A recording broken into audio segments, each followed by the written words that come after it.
2 minutes pour comprendre, aujourd'hui, qu'est-ce qu'une sage-femme? Alors, je vais poser la question à une sage-femme, justement. Je suis en duplex avec Charline Gaillot, vous êtes sage-femme libérale.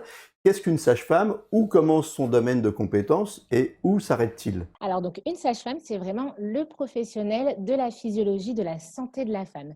Donc la sage-femme est souvent connue pour le suivi de grossesse, effectivement, que ce soit en libéral avec le suivi de grossesse, la préparation à la naissance, ou à l'hôpital avec 80% des accouchements en France réalisés par des sages-femmes.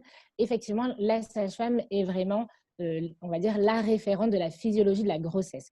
Mais également, la sage-femme peut suivre toute femme dans sa santé, dans sa vie de femme.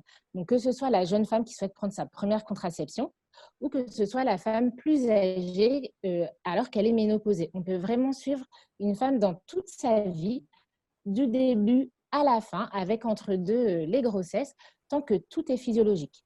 Donc, on est capable de suivre une femme qui va bien, on est capable de dépister les pathologies et auquel cas, si on en dépiste, on est capable du coup d'adresser au gynécologue ou à d'autres professionnels si besoin. Quand vous parlez de contraception, votre rôle est un rôle de conseil, mais ça n'est pas un rôle de prescription. Alors si, on peut prescrire la contraception, donc effectivement, on donne des conseils, c'est important de le dire, on peut aller juste en consultation pour poser des questions, mais on prescrit la contraception, quelle qu'elle soit.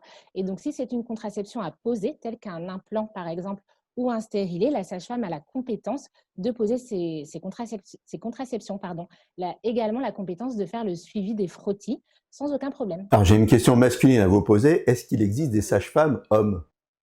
Alors, les sages-femmes ne s'occupent pas des hommes. Alors, ils peuvent être. Non, mais des hommes sages-femmes. Ah pardon, excusez-moi. Oui, oui, tout à fait, il existe des sages-femmes hommes, il n'y en a pas beaucoup. Ça représente à peu près 2 de la profession et on parle quand même de sage-femme, car sage-femme, ça ne veut pas dire être une femme sage, mais avoir la sagesse, c'est-à-dire la connaissance envers les femmes. Voilà, un petit coucou à toutes les sages-femmes hommes.